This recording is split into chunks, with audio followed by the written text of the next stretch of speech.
Hello, Dan Sobel, remember me? It's me, Thomas, your favorite train. I am very excited to meet you for the very first time. Dan, I heard the news that you are a huge fan of me, Thomas. Why, thank you, that's very nice of you.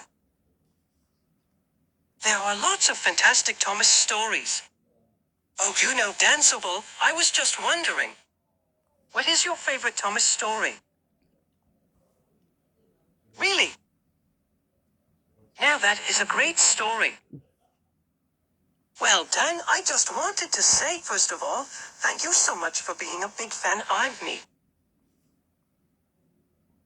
And thanks so much for watching my stories. If you haven't watched more of my stories, you can watch some of my new stories whenever you want to. I'll see you soon. Bye.